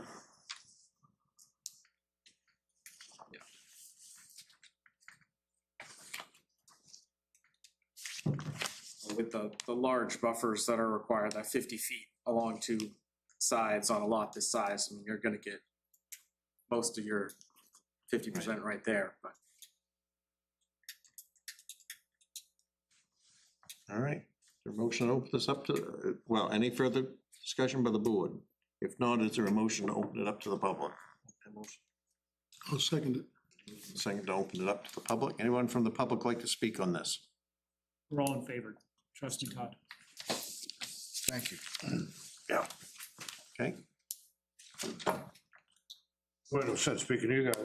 This guy buying the lot, might as well stay right up here. Oh, I'm sorry, I thought you said it was all fine, I apologize. No, sorry, your motion to open the meeting. All right, how you doing, Todd? You've answered most of the questions I had. What's your name and address, sir? Peter Quake, 245 Job Road. The back exit of the fence there. Yep. The Job Road side, is that going to be used? I'm assuming I'll use it once in a while, yes. I wouldn't say I won't use it, but it's not, the main access would be off of 113. Okay. And does that open up Job Road to commercial property now? Does the zoning change for Job? Zoning does not change. This isn't changing any of the zoning, no. This property is in the business commercial zone, which goes sort of in that node there where Two Trails is. And Oh, okay, okay. But yeah, it wouldn't change anything going further down the road. How tall is the building? 16 at the eave, so probably 22 feet. Sorry, it's on the drawings. No, I just Yeah. looking, and you are or are not gonna be open weekends? I will be there, but if it's one of those things that I need to be in there and close the doors because of, whatever these guys allow me to do, that's not a problem, Are you keeping the parking lot gated? Yes. Yeah. Those are my questions. Okay. Thank you. Thank you. Thank you. All right, anybody else like to speak? Seeing none, is there a motion to close the public hearing? Motion. I'll second it. Discussion by the board? Seeing none, all those in favor? Okay, public hearing is closed. Move on now. We have we have the site plan, we have the site plan application, the deed, and we also have the building plans now.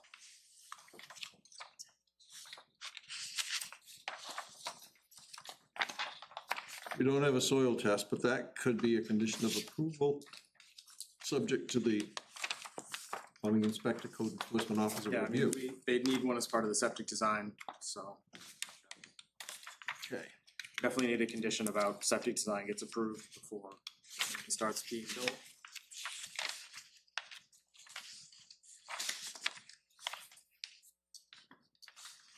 Is the previous company gonna remove everything for you? I'm sorry. The tank, is it gonna be removed for you? Yes, they got another 45 days. They had 60 days when I signed the paperwork. Okay. So tank will be gone, the little building will be there, because that's where the power comes in. Other than that, it should be clean. If not, it's where the building's going, so I gotta remove it, what they don't take out.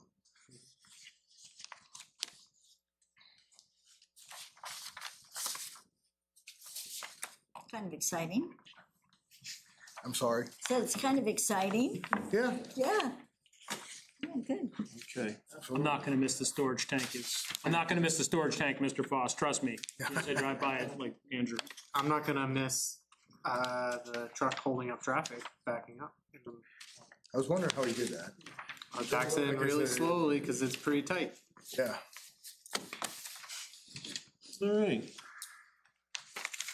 Do we have enough material so that we can deem the application complete for review? If so, suggested motion is to find the application by Todd Foss for property at map lot 557 complete with the, Do we have to make the motion to drive If you the, wanna do it all at once, you can make a motion to find it complete with the waiver of so we need to talk about landscape first then. 71M.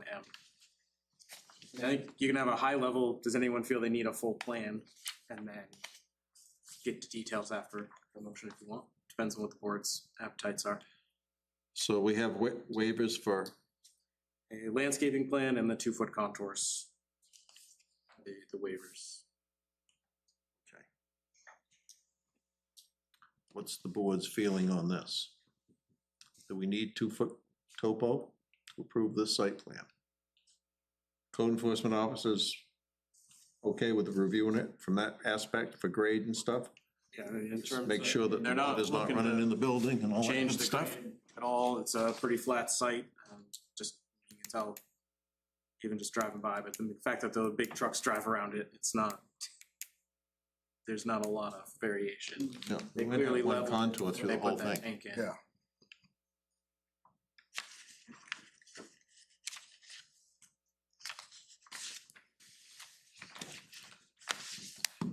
And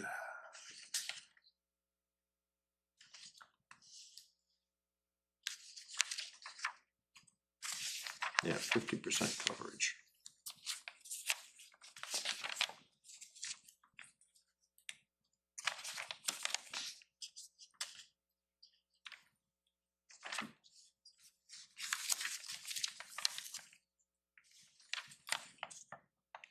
All right, then a landscaping plan. What do we want to do with our landscaping plan? Thoughts from the board? Mr. Hastings thought, if you want to make a motion, including the waivers and see how the board stands. Sorry, basically, I move to find the application by Todd Foss for property of map lot 5-57 to be complete with approved waivers. I move that the waivers be added to the submission requirements, I move to waive the submission requirements of 181-71 DNM. Is there a second? Seconded by Frank. Further discussion by the board?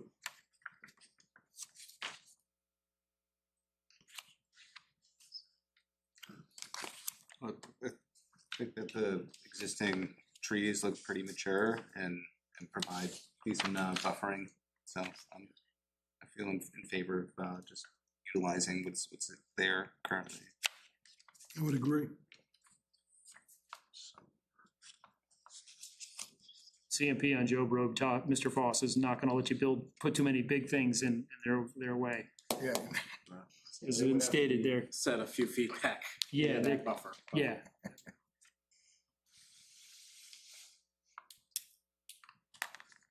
I fully agree with the front parking lot closest to Pocket Trail. I'm wondering on the back one if we ought to have a row of evergreens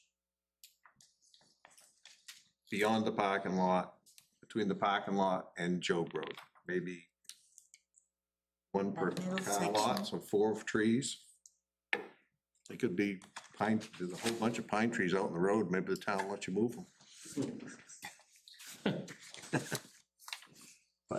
But do you? That's the only place where there's no real Right, buffer. yeah. Right now, I guess the motion on the table is, do you need a landscaping plan to talk about that? Or- No, that would be more of my thoughts on a condition Just of to approval. make sure we're keeping Yeah, the I'm open just- motion in focus here. Just a discussion, that's all. Good. That would give us that, maybe back 10 feet from the park and a row in there so that as they mature and fill in, you buffer those cars from there's no requirement on the building, it's just on the parking.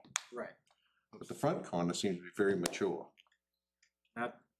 So yeah, we have the sort of side with on Joe Road, the only requirement's the parking, the frontage there is a requirement on the building, but there is the more trees existing. Right. Okay. Any further discussion? Seeing none, all those in favor? Right, we have a complete application, and the 2 waivers have been approved. And then, want to go down through site plan criteria, or is everybody okay with that?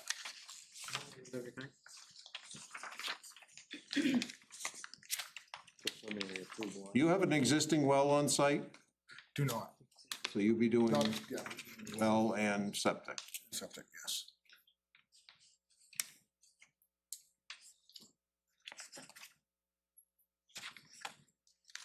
The only 2 things I had highlighted was the disposal and the well. There's plenty of land there to get to the 100-foot separation, I would think. Part of the conditions in number 3 is that, to Mr. Hastings' point, CEO is, the septic design has to be submitted.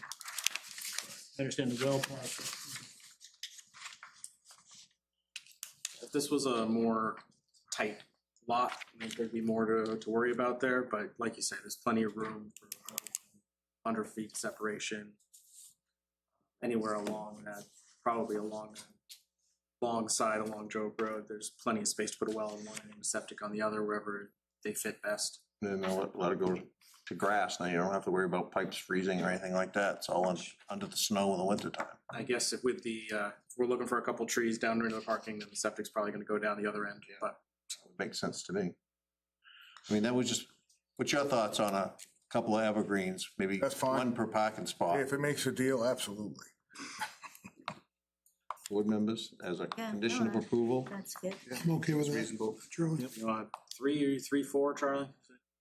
Along that? Is there 3 or 4 parking spaces there? I had We don't one, have it lined and with where the 40 doors feet are. wide? And Yeah, because it's really not parking on that end, it's just access when I get out of the shop to pull out steel and stuff like that. But, Say 3. 3. 3 evergreens. Is that all right? Now, is there a, age, like, how tall or whatever? Mature? yeah, I think the ordinance wants 8 foot. 8 foot? 1.5 inches, 8 foot, isn't it?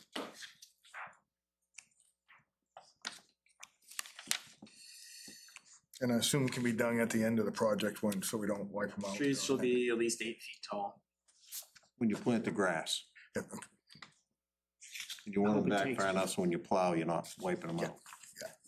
Hope it takes, Mr. Foss, grass in that subsection is not known for its, sorry, that property is not exactly like we say grassy now, so. Yeah, no, it's definitely, like open right now, it's all mud, Yeah. May the grass forces be with you. Yep. So I had condition 3, plant 3 evergreens to shield the new parking from Joe Road. And that's to meet our code, to meet municipal code. 8 feet tall, 30 feet apart approximately. Plant them where they You have were. to stagger it, yeah, wherever it works. All right. Other thoughts, board members? None. None? Okay. Recommended motion is to move that the board grant approval under the provisions of the Standish Land Use Code for the site plan application submitted by Todd Foss for property map lot 5-57 Standish, having found it to meet the site plan review criteria of subsection 18173, performance standard 181-8, and all other relevant standards of the zoning ordinance with the following conditions. 1, all work shall be in conformance with the materials and plans submitted. All new exterior lighting shall be concealed source, full cut off, as required under subsection 181-18 of the land use ordinance. That's downward, not out. Okay. Prior to the issuance of the building permit, a septic design must be submitted and approved by the code enforcement officer. And the proven shall lapse and become void unless start of construction or operation as defined in subsection 181-70.1.a, which reads, following the issuance of the site plan approval for a specified use by the planning board, the applicant shall make a substantial start as defined in part 1, subsection 181.3, and determined by the code enforcement officer on the approved use within 3 years of the original date of approval. If no such substantial start is made, the planning board approval shall lapse and become void. 5, the approval is dependent upon and limited to the proposal and plans contained in the application supporting documents submitted and affirmed by the applicant or applicant's agent, either orally or in writing, and any variation from the plans, approvals, and supporting documents are subject to review and approval by the planning board, except for minor changes with the code enforcement officer may approve. And 6, three evergreens to shield the to shield the rear parking from Joe Road to meet the municipal code. Charlie, I guess if you don't mind, I'll suggest one more. Given that there was a bunch of evolution of the building, we could just get an updated site plan that shows the 50 by 100 foot building and the parking at the front brought up to the edge of the building there. That way we just have that all in writing for the code officer when he starts reviewing your building plans. So it's showing the 5,000 square foot building and the revised parking.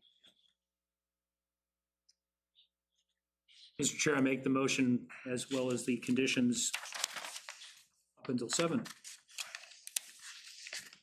I'll second that.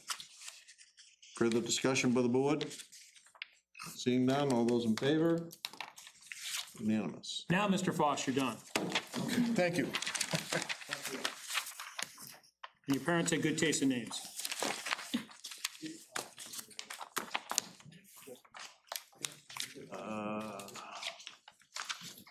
All right.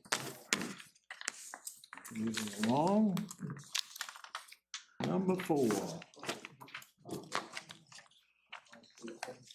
Garrett and Emily Hawkwell, 480 Oak Hill Road, map 9, lot 16, site plan, in-home daycare, Oak Hill, Tiny Tots. Yes.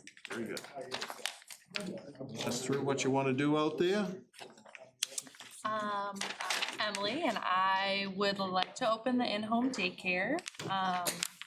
Thinking that I want to do like 5 to 8 kids, probably 5 to start off with. Okay. Anything you'd like to add, Scott? Not really. It's a pretty straightforward, and this is where one of the kinds of things, as you've all been on the board a while now, you know, where the board only has one level of review, but has projects that range from big commercial giant parking lots of stormwater to a home occupation, basically. Yeah.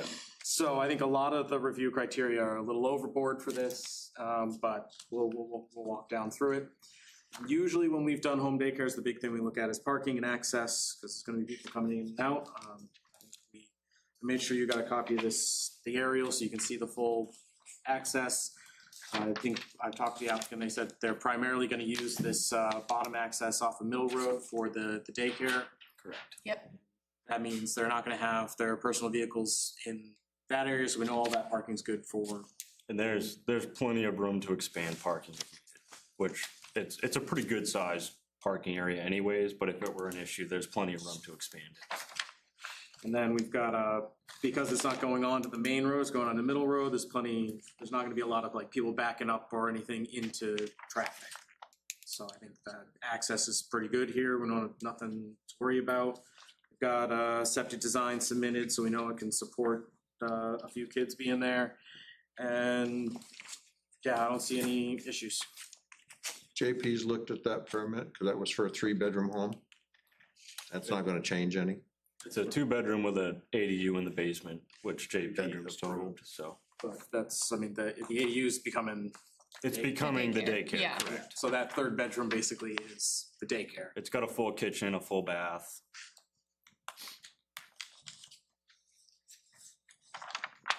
I have a couple questions, John. Go for it, Frank. What requirements are there, if any, on the changes to make in the home? Well, we would have it obviously inspected. It would be inspected by like the fire marshal and all that. Yeah, but that goes through the in- state, I believe. Yeah. Okay, So that would be kind of after this, the next process is they would come in, I would have to create like a complete plan of inside where the tables go, where certain things go. And then they will come and inspect the. Yeah, and then the they'll site, come and obviously. inspect the yard, they'll come and inspect everything in the daycare. okay. Is there a fire suppression requirement? I have no Yes. idea, I'm just asking. Yeah, so you have to have, we have fire alarms down there, obviously, and then you have to, we are gonna have fire extinguishers as well.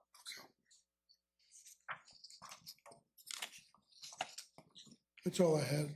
Just curious what, I take it that it's all state requirements or other town requirements for daycare.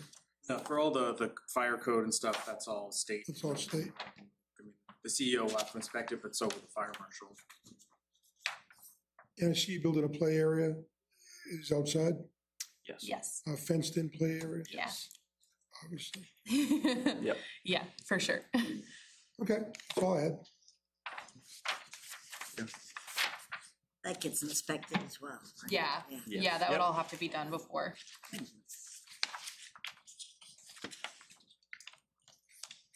You planning on having any signage there?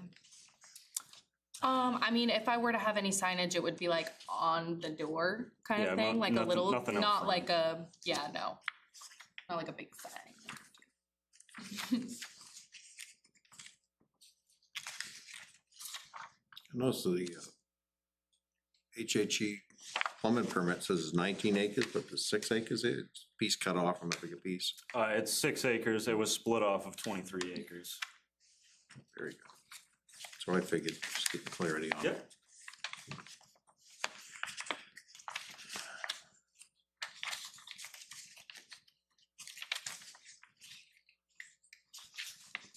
So again, this is basically a change of use on a lot, It's an addition of a use. from residential to daycare. Well, I think it's an accepted use, correct? Yeah, it's an accepted use. It requires site plan under the ordinance. Personally, this is an accessory use to me. I don't know why we separate daycares from other home occupations. In terms of planning board review, I mean, when it comes to the fire department, the fire marshal, it's different, but that's what the ordinance requires. I think it's partly just to notice neighbors. I mean, if you had somebody right next door, maybe they'd be more concerned about a bunch of kids makes noise, Right. so. It gets the notice out. Plow, Middle Road? Yeah, so my father has a rental down there, he maintains Middle Road and plows it, and then I obviously maintain the property there that you're looking at. There are a couple buildings farther down here.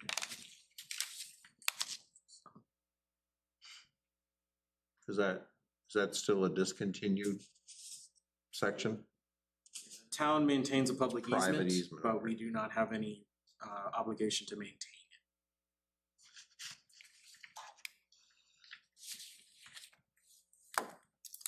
Stick dad with the responsibility of taking care of the road. Yeah. Garrett, you can tell him Charlie said that. Yeah. Keeps him young. We're good. Yeah. All right. Again, no major changes to the outside. They're not gonna do any regrading where the play area is. Nope.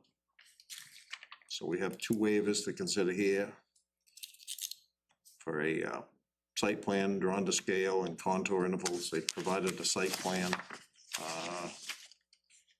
In addition, we have the aerial, shows what's going on out there.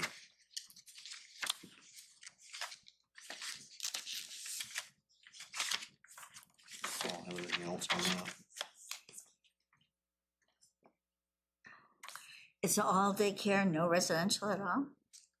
No, we live there. It's- Yeah. Yeah. Yeah, So- so it's in the Upstairs. basement, it's a daylit Yeah. basement, Yeah. it's completely separate, so. That's, Yeah. So we should be able to do this the same way. If we're in agreement on the waivers, we should be able to find it complete and approve the waivers.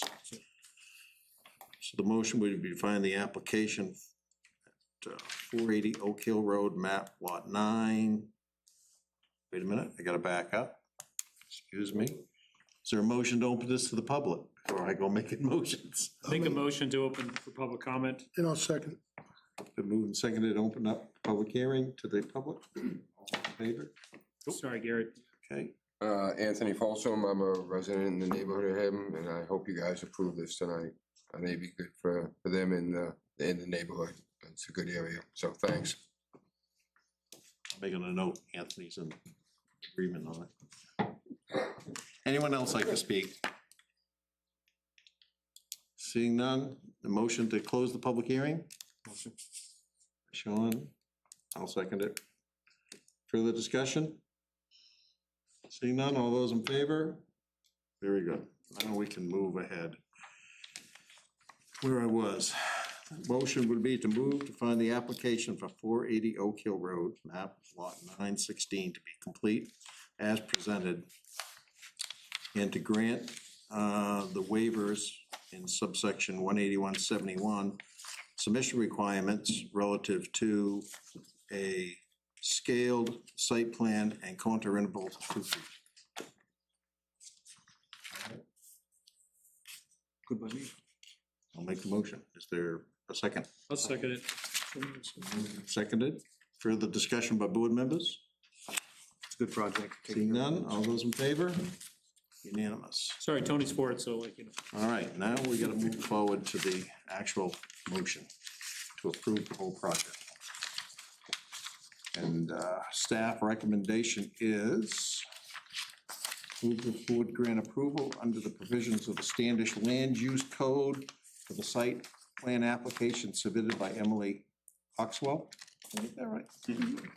For the property at 480 Oak Hill Road in Standish, map 9, lot 16, having found it to meet the site plan review criteria of subsection 18173, performance standards of subsection 181.5, and all other relevant standards of the zoning ordinance to the greatest extent practical, with the following conditions. 1, the approval is dependent upon limited to the proposal and plans contained in the application and supporting documents submitted and affirmed by the applicant or the applicant's agent, either orally or in writing, and that any variation from the plans, proposal, and supporting documents are subject to review and approval by the planning board, except for minor changes which the code enforcement officer may approve.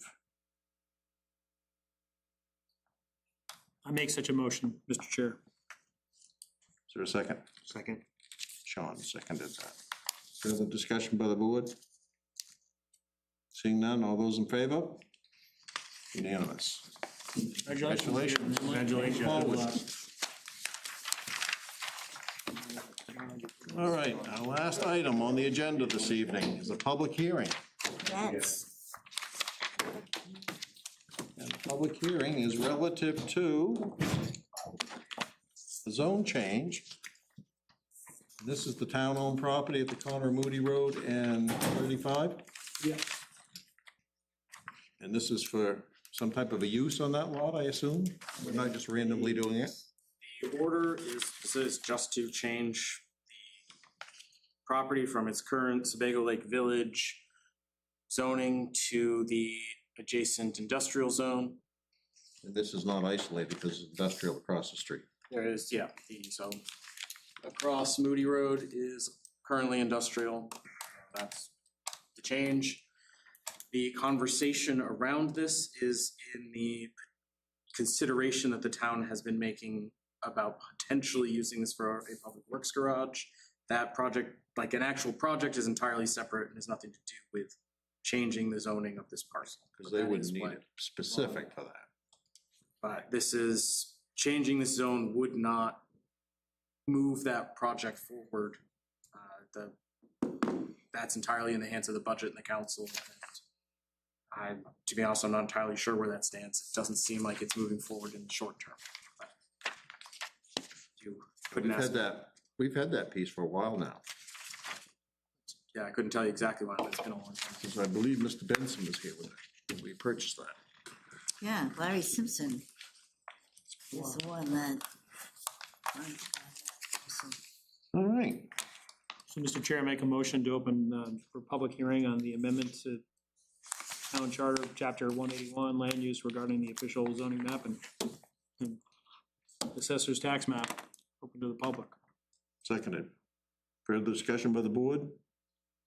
All those in favor? Yeah, anyone from the public like to speak on this?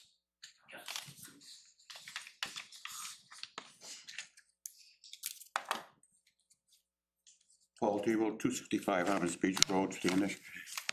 I've been discussing this with the John Cross and a few other people regarding this this lot. This lot originally was taken by the town for recreation. Right. Okay, and it was denied a recreation building permit because of the wetlands on it. Right. Okay. Significant vernal pools, I remember. Yeah, and right now, they need a garage, they need a new building. I have no problems with that. But they had the one planned for down on Woody Road further by the other garage. And that had 3 options to it. And all of a sudden, the 3 options got thrown out, mainly because of wetlands, okay? My concern with this one is, it's heavily wetlands.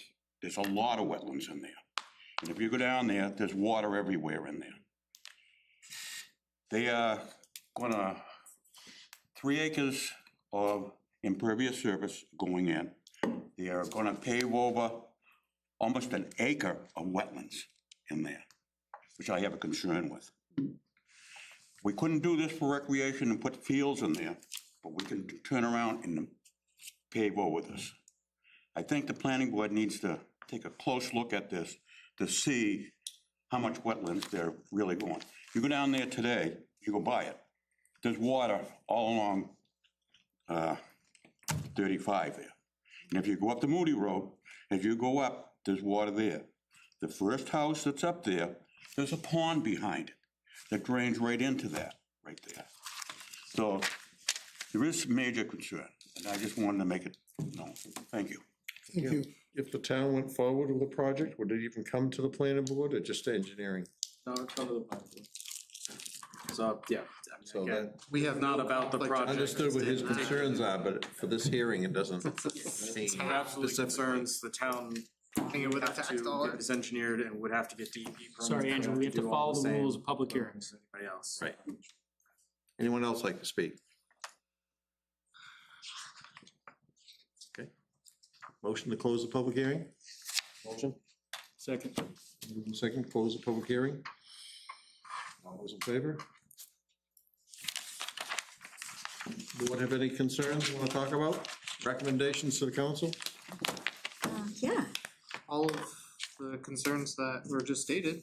right. I mean, I remember getting the plans back with significant vernal pools that definitely shut down that whole project for the rec center. We couldn't get rid of we tried to sell it, we didn't want to put it out for bid and take less money for it, so we took down the building. And now maybe the town's trying to figure out what to do with it, but there was significant vernal pools. Right. Wetland regulations have changed, but not that significant, I think. I do think you'd have to have it all reviewed. I don't know, I'm not part of the project design, I can't say anything. I do think part of why it is even something that the town can consider is that the rules around vernal pools have changed. We would see the plan here in front of the planning board for site plan review if it gets to that point. If it ever gets to that point. It's got to get through the budget and the town council, and right now it's Mr. Basing's points. So at this point, it's Anyway. strictly a plan change. Well, first, no, but first it's got to get past them. They got to bond it, things like that, and it's right now kind of dead in the budget committee. Were the neighbors noticed for that? Yeah, I believe we noticed, I think they noticed 500 feet around it. Huh. Are you a neighbor? I'm across the street.